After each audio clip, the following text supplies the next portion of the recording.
225 days ago on a Friday, I came up with the idea to plant elephant garlic. And so I popped them in the ground, and fast forward to today, we're ready to harvest.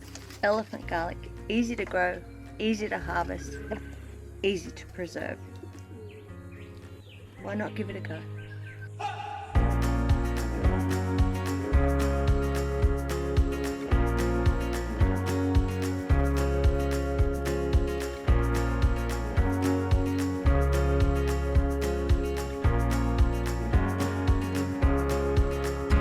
So down here in Veg Temple 7, we have the chaos that is the end of the garlic season. The reason why I say the chaos is that it just looks a little scruffy, a little ragged, and a little burnt out as it comes to an end. But that's the sign that it's time to harvest your garlic. This video is specifically for elephant garlic and supporting you in knowing when to harvest, what to look out for, and how to harvest and store.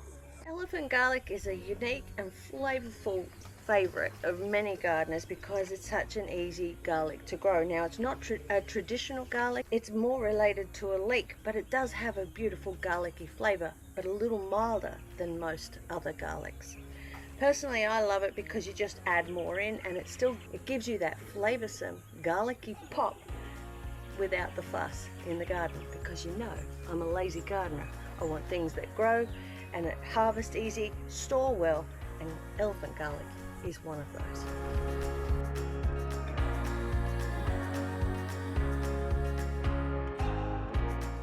The very first sign that your elephant garlic is ready or nearly ready for harvest is you'll see some garlic scapes come up. This is the scape here, and this one's open, but you will see them where they're quite a tight little bud, and that's usually the time that you want to remove them. I've left this one on because I actually want to harvest these garlicky flowers because the flavor in these, it really is quite special. So I've kept a couple of them so I can harvest those. The garlic scapes, before they start to twist on the elephant garlic, they're really good for in your salads and stir fries. Once they start to get the twist on, they can be a little bit woody for eating, for my liking, but you might like them that way. You can freeze them for a couple of months and use them just in the same way that you would any other garlic. But once you start to see your scapes come up, you're going to snip them off the majority of the time, unless you really want to harvest some of these gorgeous flowers.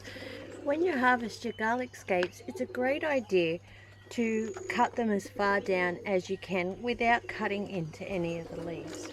It's going to stop the elephant garlic from pulling all of its nutrients up into reproduction, and it's going to now be able to put that energy down into the bowl. The most delicious part. Once you snip that scape off, you know you're getting close to harvest time. A couple of weeks later, you'll start to see the dying back of the leaves, and when you start to see that lower third of the leaves dying back on elephant garlic, this is different than other garlics, then what you'll do is you turn off your water and have no water going to the bed for around 4 to 7 days. This is going to allow your garlic bulbs to start to dry out a little. To harvest your elephant garlic, you're going to need two things: your fork and your tray. And I love to have two other items when I'm harvesting my garlic. One is a slimy terminator because I'm always looking for those protein sources for the hens, and two is just a little container that I can pop the tiny bulbils in so I can make use of those, because the Shy Wellbeing Veg Patch is a low waste garden.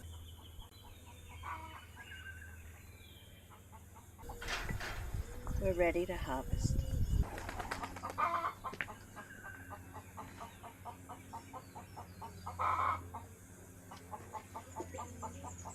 This is what we're looking for. We've got still a little bit of green in the tops, but the plant itself is starting to look quite scrappy. And you can see it looks a bit sad, and the garden bed itself is very dry. And this is because you don't want to overwater your garlic in the last stages. And it's this lower portion that we're interested in.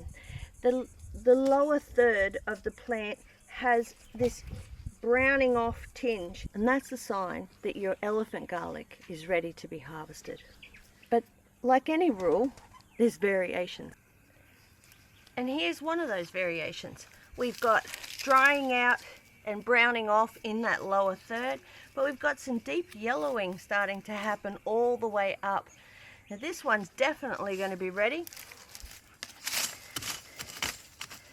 So I go out nice and wide, so I know my bulbs are probably going to be about a fist size if I'm lucky. Let's see what we get. Pop our fork in, give it a gentle wriggle. Don't pull from the top. You don't want to pull from the top. You want to lift from the bottom with your fork.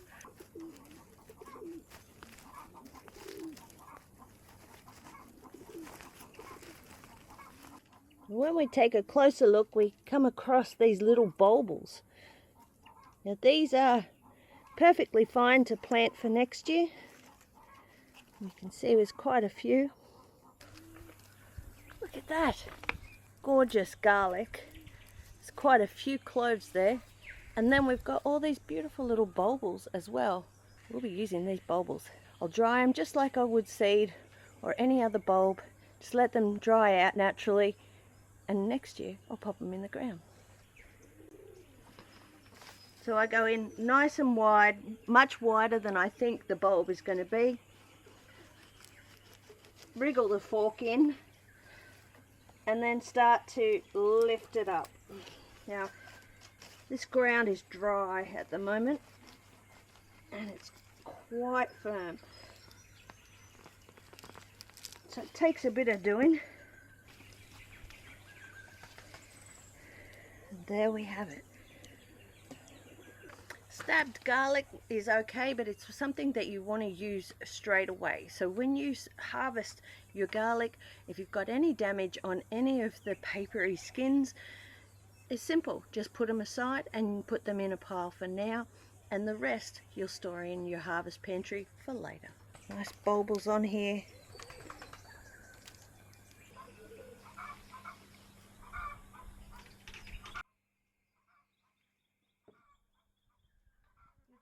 I've got all of these little bulbils on the side, so these can be removed or you can leave them on, depends what you prefer.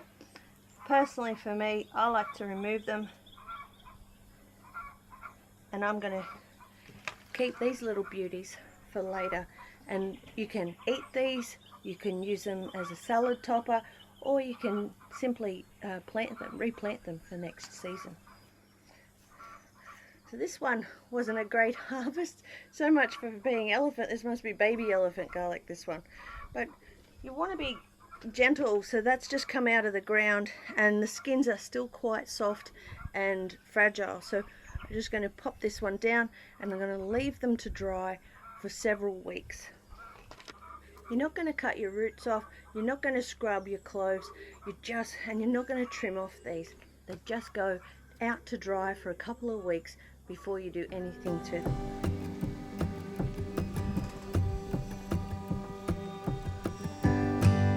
It's a little harder to find them in here because I've got my calendula in here as well. The calendula is a great partner for garlic. So sometimes what's considered textbooks wise, is the best time to harvest might not be the best time for you in your garden.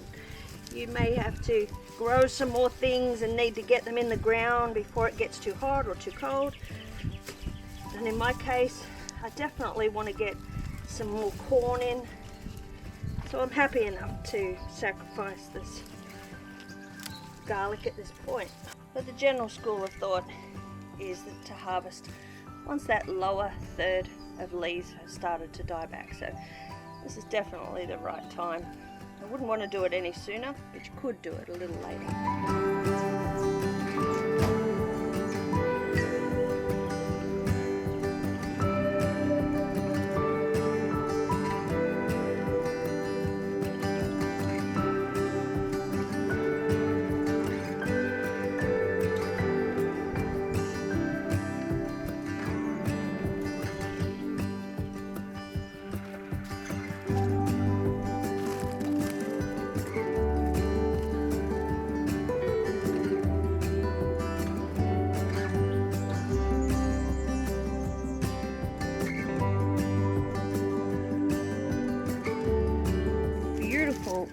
garlic haul. We've got a lot of different sizes, which isn't a bad thing. To store this is easy peasy. All I'll do is leave this to dry in the sun. I'm going to braid a couple of the more medium-sized ones, so things like this sort of size. I think I'll braid and store in the pantry. But for the larger ones, I'll leave them a couple of weeks, wait for their skins to get papery. Once they get papery, I'll take off the roots, brush off any of the dirt, and then leave the neck about so long, and then take out the rest of this foliage. But this foliage won't go to waste either. It'll go down, and the rescue hens will love that. All these little bulbils store separately. Once they've dried out, I'll brush them off, clean them up.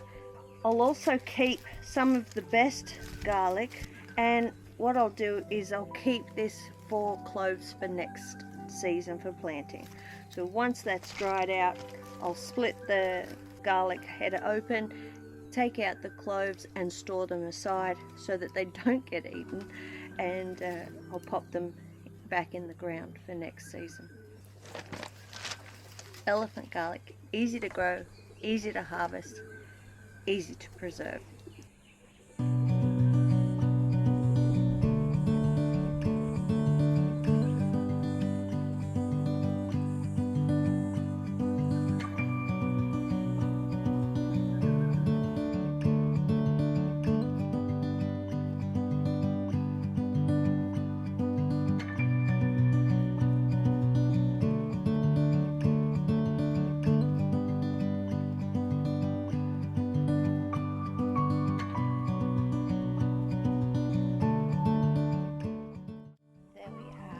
Little garlic plat, nothing too fancy, pretty basic, and I've just tied it into a loop at the end. It'll hang up here on one of the drying hooks. When the time's right, I'll come trim off these roots and brush off the soil.